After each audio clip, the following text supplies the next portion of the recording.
अद्भुत अलौकिक सुंदरता है इस स्त्री की, और इंद्रपुत्र होने के नाते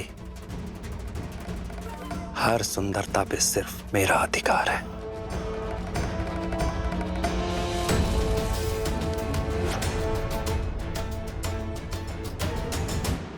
सीते। हाँ। केवल हाँ, मुड़कर भी नहीं देखेंगी? पीछे मुड़कर देखने का लाभ तब है जब आप वो सामने लेकर आएंगे जो आपने अपने पीछे छिपा कर रखा है।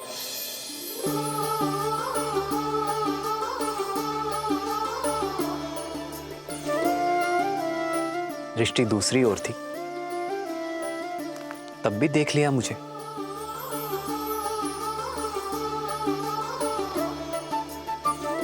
क्योंकि अपने राम को देखने के लिए सीता को दृष्टि की आवश्यकता नहीं आ रहा है। जन्म जन्म का है ये संगम, राम रतन सीता वैभव धन।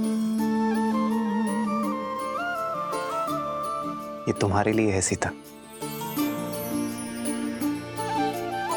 पुष्प सुंदर है, और जिस प्रेम से आपने इन्हें गूंथा है, अब ये दिव्य हो गए हैं।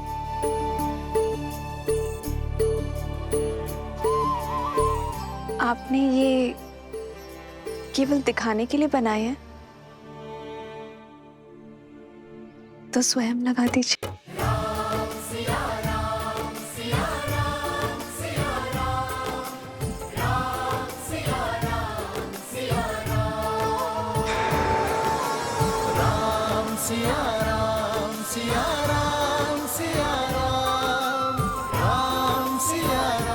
प्रसन्न हो सीता? हाँ, किंतु मुझे प्रसन्न करने के लिए उपहारों की आवश्यकता नहीं है आर्य। केवल आपका साथ ही पर्याप्त है। जानता हूं सीता, किंतु प्रेम पालेने के बाद उसका महत्व कम आंकना ही पुरुषों की सबसे बड़ी भूल होती है। जो है, जितना है, उसी में निरंतर प्रयास करना ही सच्चा प्रेम है। फिर महाराज दशरथ की सबसे प्रिय पुत्र वधु और महाराज जनक की सबसे प्रिय पुत्री के लिए मैं इतना ना कर सकूं, तो फिर मेरे पुरुषार्थ का लाभ ही क्या है? आपको ऐसा लग रहा होगा ना कि मेरे माता पिता को मेरी चिंता होगी, किंतु चिंता वहां होती है जहां विश्वास नहीं होता, और मेरे माता पिता को आप पर पूरा विश्वास है। अपने जमाता श्री राम पर महाराज जनक का विश्वास पूर्ण है।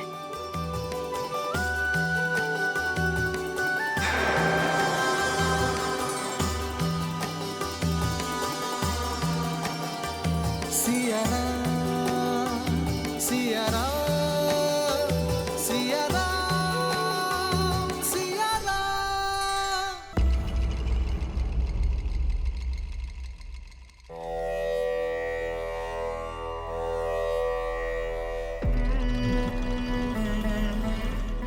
तिलक लगा रही हो, परंतु हाथों में कंपन है।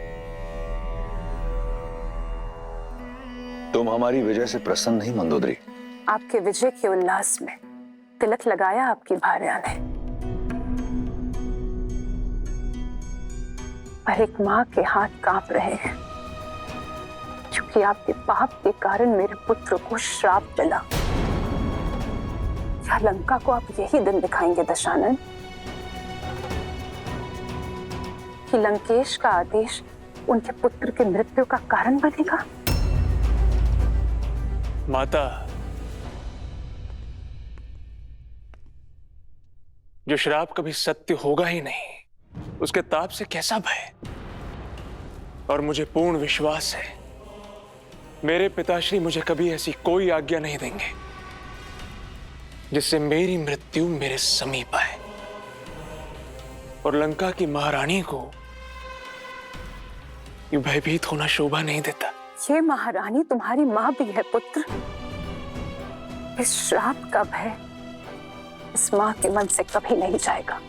शाप और वरदान एक वीर के जीवन का भागीदार होता है मंदोदरी, परंतु एक पिता तुम्हें यह वचन देता है, जब तक मेरी श्वास चलेगी मेरे पुत्र पर किसी संकट की छाया नहीं पड़ने दूंगा।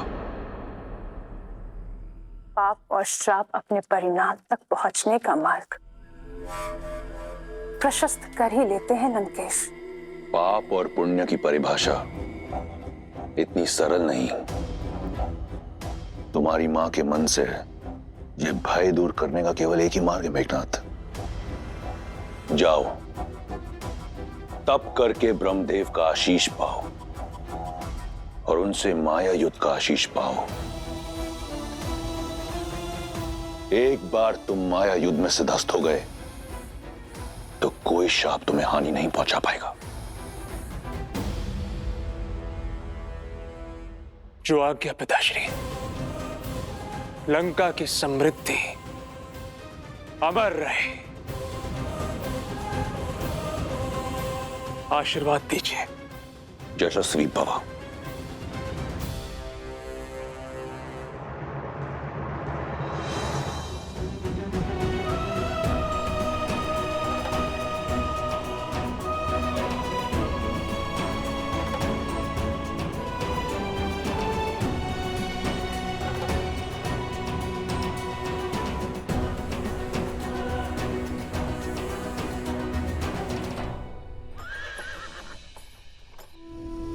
हो चलत प्रात लखी निर्णयुनी के, भरतु प्राण प्रिय भेष बही के।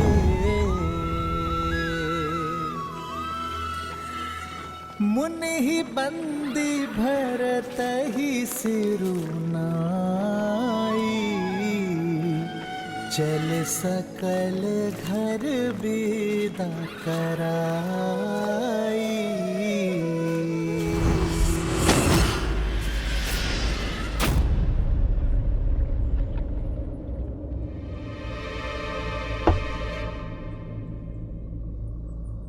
ये चेतावनी कैसी?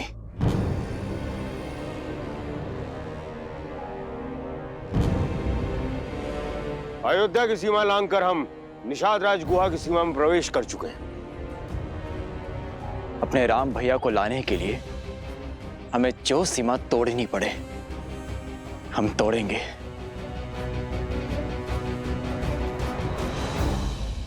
निषाद राज गुहा हमारे मित्र हैं। ऋणी है अयोध्या निषाद राज की, जिन्होंने कुमार राम की हर संभव सहायता की है। फिर तो वो हमारे मित्र हुए और पूजनीय भी। मैं अभी उनसे मिलकर उनकी सीमा पार करने की अनुमति लेकर आता हूं।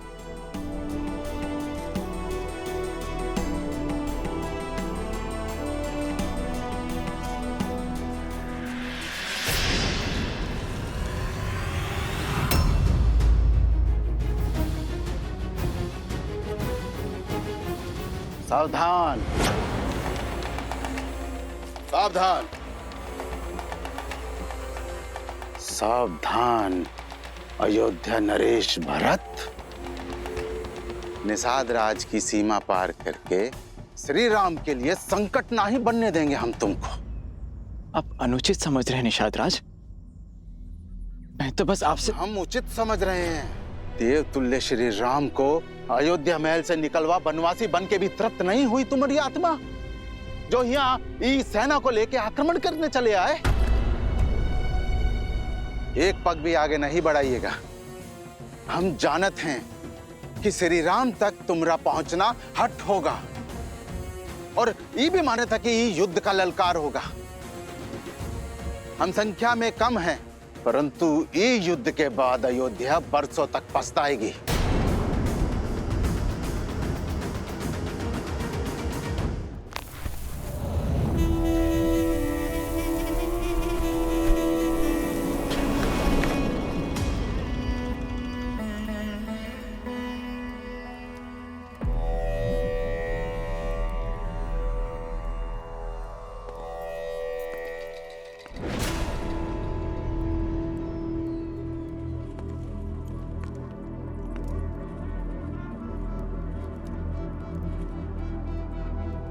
मैं जानता हूं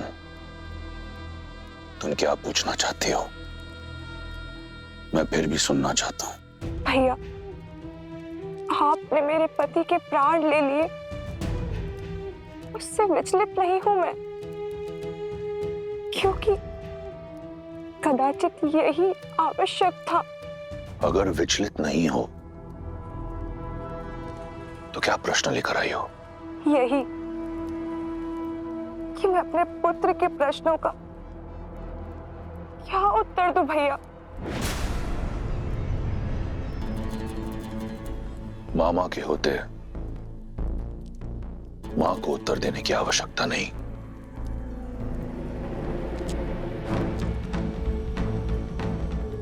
मेरे प्रिय भांजे, तुम्हें पता है इस संसार को लगता है कि तुम्हारे मामा के सीने में हृदय है ही नहीं। वो किसी की पीड़ा, किसी की व्यथा नहीं समझ सकता, परंतु ऐसा नहीं है। एक राजा बनना सरल नहीं है पुत्र।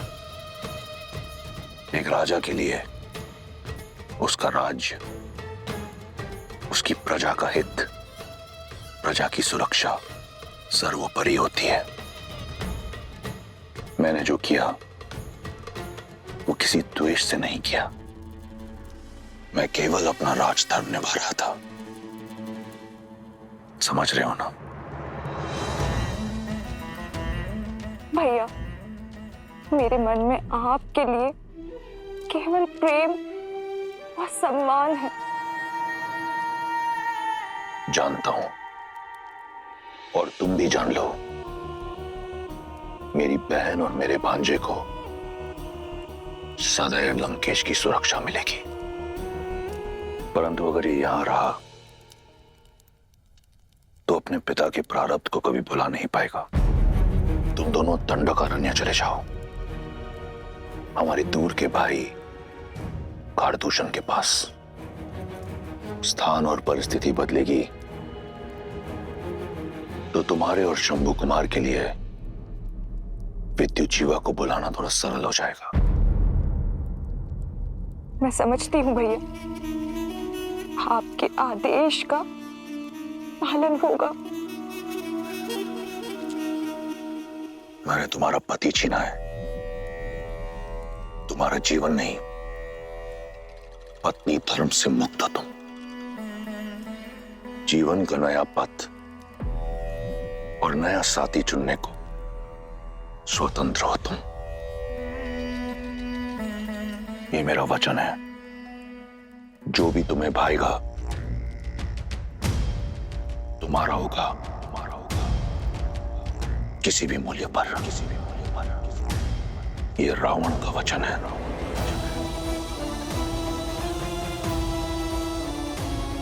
धन्यवाद भैया।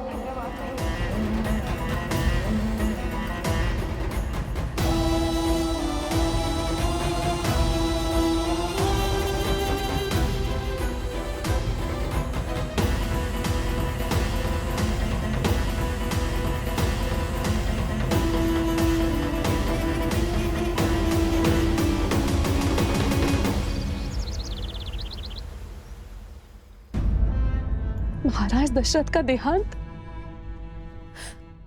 और मेरी सीता, राम, सीता और लक्ष्मण को वनवास भेज दिया गया है। ये क्या अनर्थ हो रहा है अयोध्या में आर्य? मेरी सीता और उर्मिला के साथ घोर अन्याय। आर्य, हम इसी क्षण अयोध्या जाएंगे और लेकर आएंगे अपनी पुत्रियों को। हमने उनका विवाह कष्ट और यातनाएं सहने के लिए नहीं किया था। मैं अपनी पुत्री सीता को भली भांति जानता हूं। श्री राम के साथ वन में जाने का निर्णय उसी का होगा, और कुमार लक्ष्मण भी अपने भाई की परछाई हैं। बिना उर्मिला की सहमति के वन में नहीं गए होंगे। और इस संबंध के लिए हमारा कोई उत्तरदायित्व नहीं।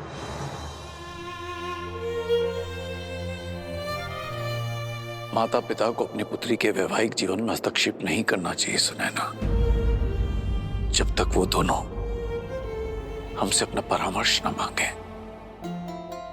और राम और सीता का संबंध तो स्वयं महादेव ने चुना है। और मुझे पूर्ण विश्वास है कि राम सीता का हर परिस्थिति में साथ देंगे। और यदि उन्हें कोई पीड़ा होती, कोई समस्या होती, तो वो हमसे हमारी सहायता अवश्य मांगते। माना कि राम और सीता ने हमसे कोई सहायता या परामर्श नहीं मांगा, परंतु कुमार भरत भी तो हमारे जमाता है ना। और उनका ये पत्र, ये संकेत है कि वो हमारी मंत्रणा चाहते हैं। क्या आपको अब भी यही लगता है आर्य कि हमें नहीं जाना चाहिए?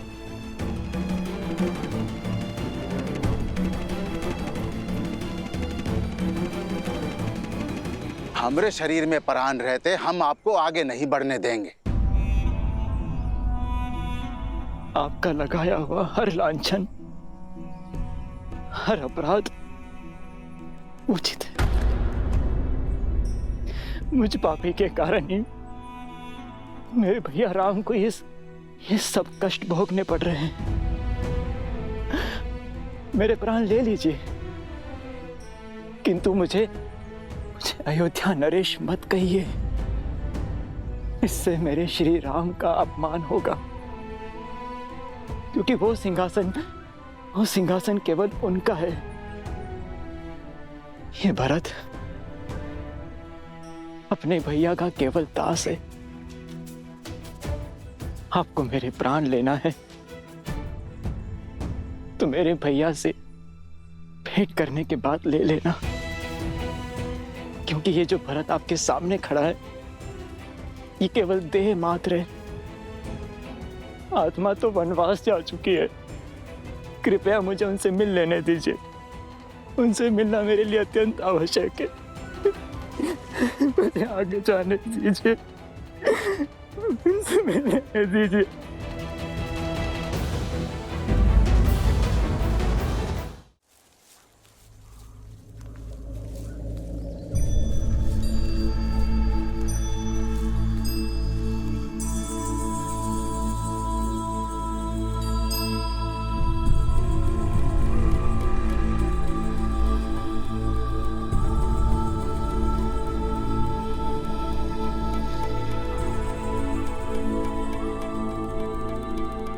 ये का है? सारी महारानियां ऐसन वस्त्र में, और ये कलश।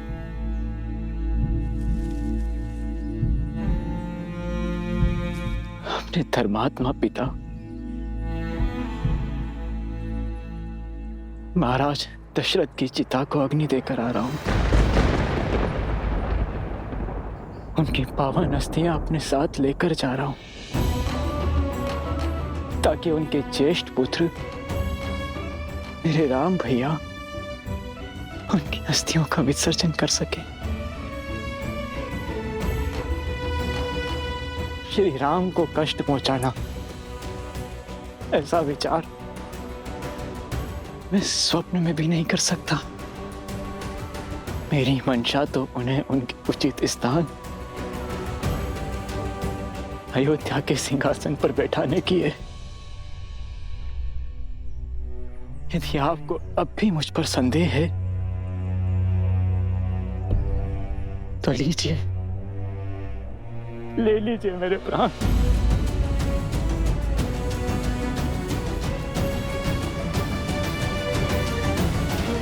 क्षमा प्रार्थी हूं आपकी मंशा पर संदेह किए।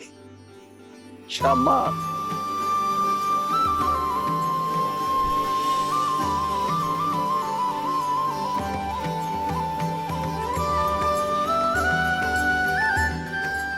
वही प्रेम, वही भावना, वही ऊर्जा जो श्री राम से गले मिलते हुए हमको अनुभव हुई थी। सत्य कहा आपने निषाद राज जी, सत्य का। मुझे भी ऐसा ही आभास हुआ जैसे मानो मेरे राम भैया ने मुझे अपने हृदय से लगा दिया। बताइए ना, किस और गए हैं वो? मैं वहां की पावन धरती को नमन करना चाहता हूं, जहां मेरे श्री राम ने अपने चरण रखे। किस और कहे, हम आपकी भावना का आदर करत हैं, पर हम श्री राम के दास हैं, उनकी आज्ञा नहीं टाल सकत। वो बोले कि अयोध्या की सीमाओं को मेरे मित्र निषाद राज की निगरानी की आवश्यकता होगी।